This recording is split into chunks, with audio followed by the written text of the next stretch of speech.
This has been a 5-time Super Chevy class winner, and this scored an actual... The 1980s were supposed to be the decade that killed American muscle. Emissions regulations had strangled horsepower. Insurance companies were charging premiums that cost more than the cars themselves. And the most exciting thing under most American hoods was a turbocharged 4-cylinder that made about as much power as a riding lawnmower. But here's what nobody tells you. A handful of engineers, rebels really, kept the fire burning. And some of the machines they built during that decade were so raw, so fast, and so utterly unforgiving that they could end your afternoon in a guardrail before you even had time to regret your decision. Number 12, the 1980 Pontiac Firebird Turbo Trans Am. By 1980, the muscle car era was supposed to be dead and buried.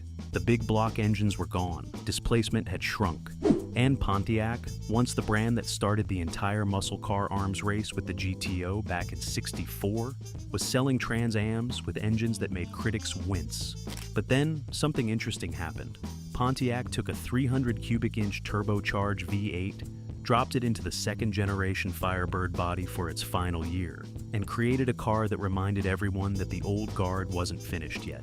Officially rated at 200 horsepower, the Turbo V8 delivered 340 pound-feet of torque, which is the number that actually matters when you're trying to light up the rear tires at a stoplight.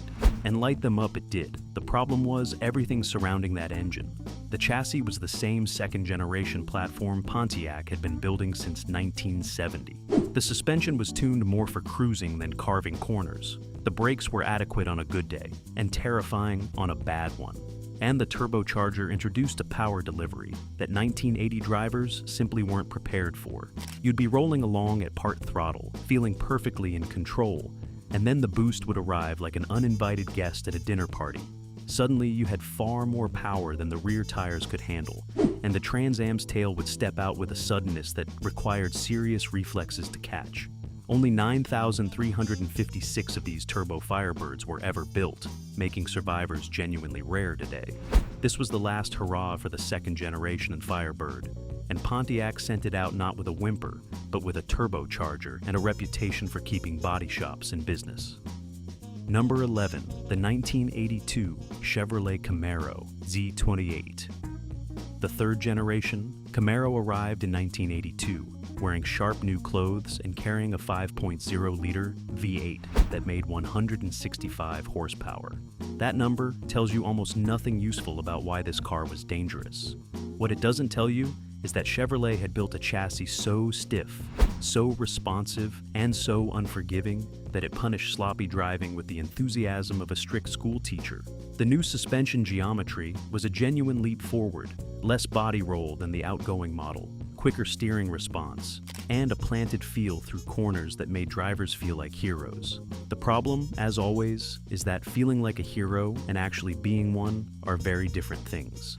The Camaro Z28 would let you carry genuine speed through a bend, right up until it decided you'd push just slightly too hard. Then the rear end would step out with no warning and no gentle progression, just grip, grip, grip sideways.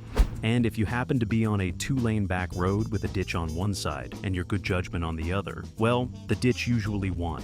The brakes were another conversation entirely. Stiff suspension meant the Z28 transmitted every road imperfection directly into the steering wheel, and mid-corner bumps could unsettle the rear axle in ways that required immediate, correct responses. Most drivers didn't have those responses ready. This was 1982. People were used to soft, wallowy American cars that telegraphed their limits gently. The Z28 had no interest in being gentle.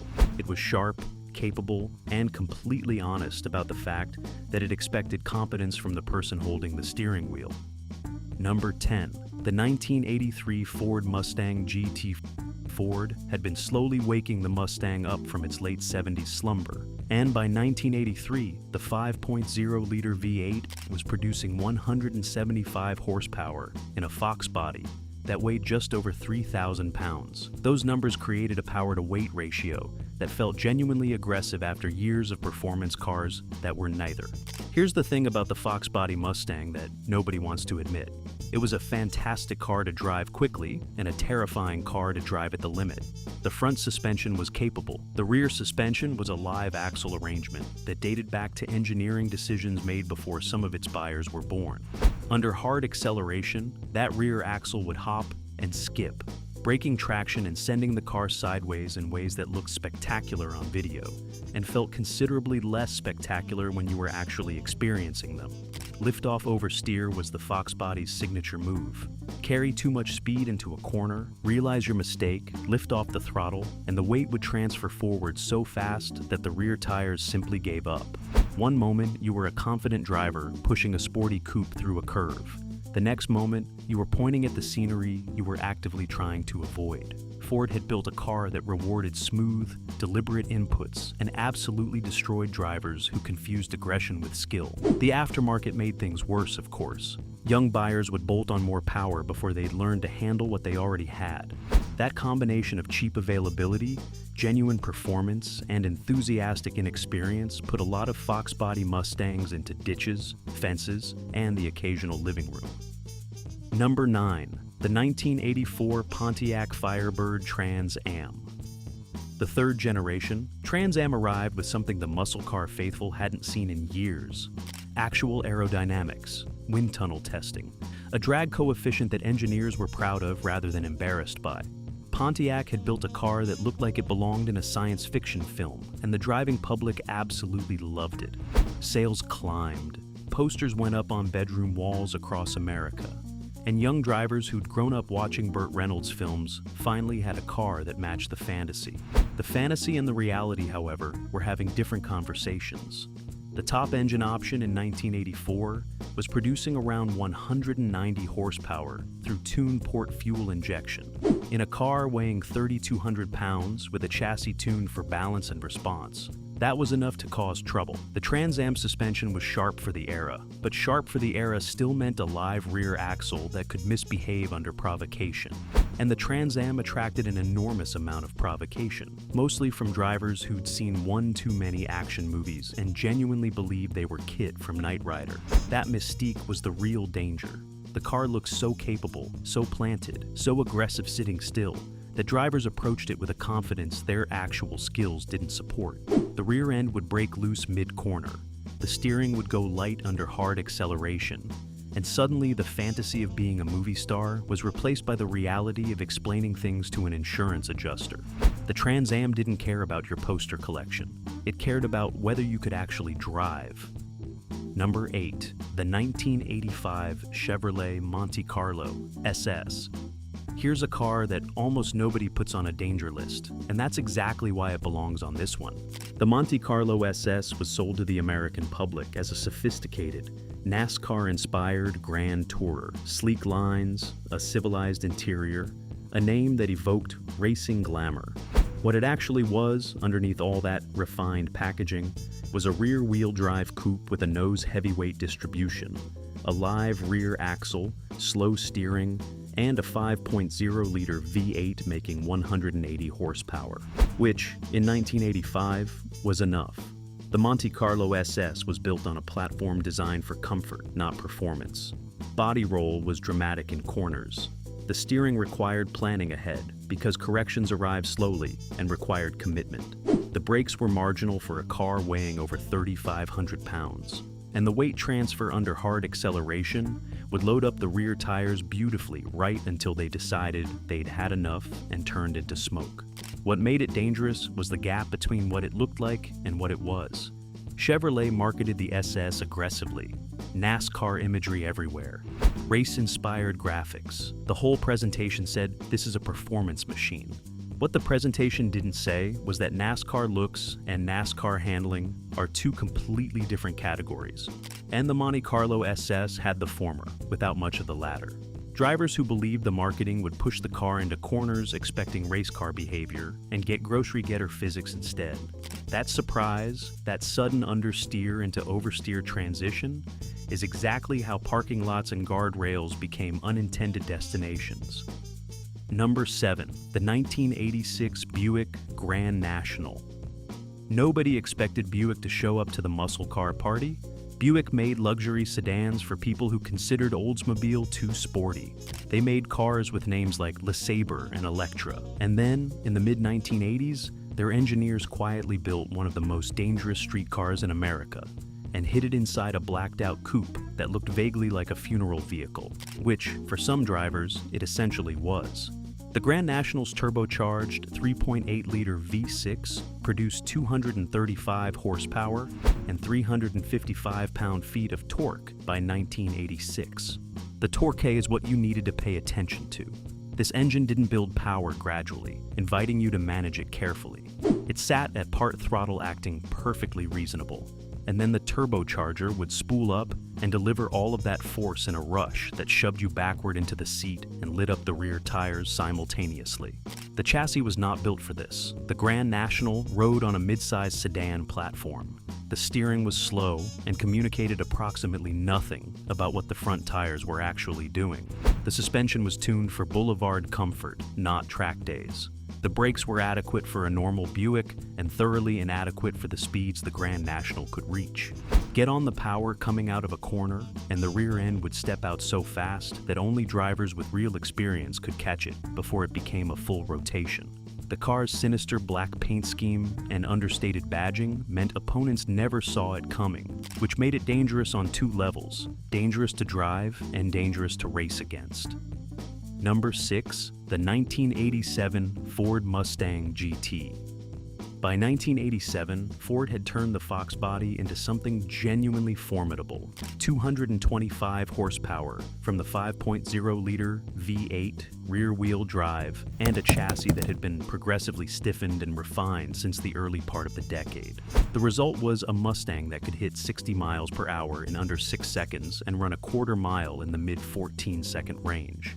For 1987, that was legitimately, frighteningly fast. The improvements that made it faster also made it more dangerous. More power through the same live rear axle meant more opportunities for that axle to misbehave. The wider tires provided more grip, which meant when they finally they let go suddenly rather than gradually. The stiffer chassis transmitted more road information to the driver, which sounds like a good thing until you're crossing a mid-corner bump at speed, and the rear end kicks sideways before your brain has finished processing the input. What elevated the danger level, though, was the culture that surrounded these cars. The Fox body Mustang was affordable, enormously popular, and supported by an aftermarket industry that would happily sell you more power long before you needed it. Young drivers were bolting superchargers onto cars they'd owned for 3 months. Weekend mechanics were adding rear gears that transformed street cars into drag strip weapons, with no corresponding improvements to the brakes or suspension. The car itself was a handful in stock form. Modified, it became something that separated skilled drivers from lucky ones, with brutal efficiency and very little sympathy. Number 5. The 1987 Shelby GLHS. Carol. Shelby had no business making a front-wheel drive Dodge Omni into one of the most terrifying cars of the 1980s, and yet, the GLHS, which stood for Goes Like Hell, More, was a turbocharged pocket rocket producing 175 horsepower in a car weighing just over 2,400 pounds. Do the math on that power-to-weight ratio, and then consider that all of it was going through the front wheels. Torque steer was the GLHS's defining characteristic and its primary weapon of self-destruction. Plant the throttle, and the car would lurch toward whichever side of the road the front tires felt like visiting that particular day. Mid-corner acceleration was a dedicated act of optimism. Apply throttle in a bend, and the front end would push wide, scrubbing speed and carrying you toward the outside of the turn, whether you intended to go there or not. The turbo lag was real and significant. There would be a pause, a moment of false calm, and then the boost would arrive all at once, overwhelming the front tires before they'd had any warning. Only 500 GLHS models were ever built, and in the hands of someone who understood front-wheel drive dynamics at the limit, it was an absolute blast, hilarious, quick, and genuinely exciting. in the hands of someone who learned everything they knew about performance cars from rear-wheel drive muscle. It was a rapid education in physics delivered at highway speed. Carroll Shelby took a platform that was never designed for serious performance and built something that could genuinely embarrass more expensive machinery. He just forgot to include a manual explaining how not to crash it. Number 4. The 1988 Chevrolet Camaro IROC-Z. The IROC-Z was the poster child of 1980s excess in the very best and worst possible sense. Ground effects, hood louvers, wide alloy wheels, and a name borrowed from the International Race of Champions series. This was a car that announced its intentions loudly and in several directions simultaneously. The 5.7-liter V8 produced 230 horsepower and 330 pound-feet of torque, enough to push the IROC-Z from 0 to 60 in just over 6 seconds and through the quarter mile in the low 15-second range. The handling was genuinely impressive for the era. Chevrolet had tuned the suspension carefully, and the IROC-Z could carry real speed through corners in a way that caught European sports car drivers completely off guard, which was, of course, exactly the problem. The car was capable enough to make drivers feel bulletproof, and bulletproof feelings have ended more driving careers than bad brakes ever did. The rear suspension used a solid axle. On smooth pavement, it was controllable and even playful. Hit a mid-corner bump, cross a railroad track at the wrong moment, or find a patch of uneven asphalt when you were already pushing the tires hard, and the whole rear end would step sideways without negotiation. The brakes, while improved over earlier generations, were still marginal for the speeds the IROC-Z encouraged.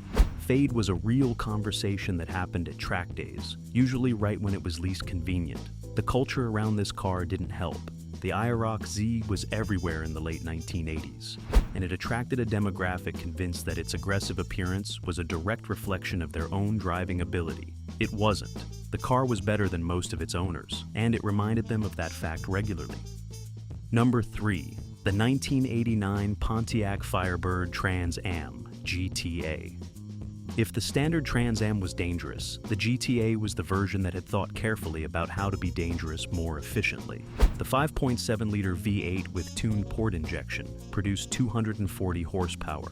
Pontiac fitted the WS6 performance suspension package, which meant stiffer springs, larger anti-roll bars, and specifically tuned shocks that transformed the car's cornering capability. They also added 4-wheel disc brakes, which was genuinely rare in 1989 and genuinely welcome, given what the engine was capable of asking them to do. The result was a Trans Am that could corner hard, brake late, and accelerate out of turns with authority that humiliated much more expensive machinery. It felt like Pontiac had finally matched the chassis to the ambitions of the engine, and that was precisely what made it dangerous in a new and more sophisticated way. Because when a car is merely fast in a straight line, drivers develop a natural respect for its limits. They can feel the tires loading up, they can sense the edge approaching. But when a car is fast everywhere, in corners, under braking, in acceleration, it creates a sensation of total competence that can push drivers past what any 1989 chassis was actually capable of delivering. The GTA would grip and grip and grip, and then let go all at once. No gentle slide, no progressive warning, just a sudden transition from confidence to crisis that required genuine skill to manage. 4-wheel discs or not, this was a car that demanded respect, technical ability, and the humility to acknowledge that the machine knew more about physics than the driver did. Number 2. The 1989 Chevrolet Corvette, America's sports car, arrived at the end of the decade with something genuinely new. A 6-speed manual transmission available at no extra charge, and a computer-aided gear selection system that would lock out certain gears to improve fuel economy. Which sounds deeply sensible until you realize that Chevrolet had also fitted a 345 cubic inch V8 producing 245 horsepower in a car with a 4-wheel independent suspension, Bosch anti-lock brakes, and 17-inch wheels wrapped in Goodyear Eagles. This was, by 1989 standards, a genuinely sophisticated performance machine. The suspension used fiberglass, composite, transverse springs, and Delco-Bilstein gas-charged shocks. The Bosch ABS system could adjust brake pressure 15 times per second. On paper, the Corvette had more safety technology than virtually anything else you could buy in America that year. And on paper is exactly where that technology performed perfectly. The reality was a car with more capability than most drivers could access responsibly. The independent rear suspension was sophisticated, but it could kick sideways over mid-corner bumps in ways that arrive faster than human reaction time. The weight distribution was heavily biased toward the nose because of that large displacement engine, which meant understeer was the Corvette's constant companion in corners. Lift off the throttle mid-turn though, and the weight transfer would snap the rear around with suddenness that turned understeer into oversteer in one terrifying heartbeat. The Corvette attracted buyers who saw themselves as skilled enthusiasts. The car had a way of conducting very honest, very public assessments of whether that self-image was accurate. The anti-lock brakes helped. The sophisticated suspension helped. Nothing helped enough to eliminate the gap between what the car could do and what most drivers could actually manage. Number 1. The 1987 Buick GNX. And here we are, the car that didn't just belong on this list. It was the reason this list needed to exist in the first place. Buick handed the Grand National over to McLaren Performance Technologies and ASC and told them, essentially, to build something apocalyptic. What they created was a car that could embarrass Corvettes, humiliate Porsches, and quietly terrify anyone who understood what they were actually sitting inside. The turbocharged, intercooled, 3.8-liter V6 officially produced 276 horsepower and 360 pound-feet of torque. Those numbers were fiction so conservative they were practically comedy. Independent testing showed the GNX making closer to 300 horsepower at the crank, and the quarter-mile performance confirmed everything the factory numbers were trying to hide. 0 to 60 in 4.6 seconds. The quarter mile in 12.7 seconds at 113 miles per hour. In 1987, those were Ferrari numbers, Porsche numbers, numbers that made supercar owners uncomfortable. McLaren's modifications were substantial. A ceramic turbocharger for faster spool-up, a low-restriction exhaust, a specially calibrated transmission, wider wheels hidden under unique fender flares that gave the GNX a stance that communicated bad intentions from every angle. The all-black everything presentation meant you couldn't even see the danger coming until it was already gone. But the speed was only half the story. The chassis was still a Buick Regal underneath all that menace. The steering was slow and numb, offering approximately no information about what the front tires were doing until they'd already made their decision. The suspension was soft, calibrated for a mid-size family sedan, rather than the quickest car on American roads. The brakes were barely adequate for normal driving, and thoroughly unprepared for repeated high-speed stops. Get on the power in the middle of a corner, and the rear end would break loose with a violence that demanded instant, correct responses from a driver who probably hadn't budgeted for that kind of conversation. Only 547 GNX models were ever built. Each one was a statement, a monument to the idea that horsepower doesn't die. It just finds new engines to inhabit. But each one was also a car that could genuinely kill you if you forgot what you were driving. The sinister black paint, the understated badges, the completely ordinary appearance that gave absolutely no indication of what was waiting under your right foot. This wasn't a muscle car that looked dangerous. It was a muscle car that was dangerous, and the difference between those two things is exactly what made the GNX the most dangerous American performance car of the entire 1980s. Buick built it as a goodbye to the turbo V6 era. They said farewell by creating the most extreme, capable, and terrifying version of their own engineering that had ever existed. And then they stopped. 547 cars. That's all. Which means today these things are worth six figures and live in climate-controlled garages. Back in '87, you could walk into a Buick dealer and drive home with a car that could outrun a Corvette, embarrass a Ferrari, and put you sideways on a highway if you weren't paying very close attention. These 12 machines weren't accidents. They were the product of engineers who refused to let performance die quietly, who kept building faster and more powerful cars, even as the world around them was demanding restraint. Some were dangerous because of raw power. Some were dangerous because their chassis couldn't keep up with their engines. And some were dangerous simply because they looked harmless, right up until they weren't. The 1980s taught us that danger doesn't always announce itself with a big block V8 and a hood scoop the size of a small aircraft carrier. Sometimes it arrives in a black Buick with conservative badging, and a turbocharger that's been waiting very patiently for you to make a mistake. If you want more stories from the era when American muscle refused to surrender, hit subscribe. We've got plenty more legends to uncover.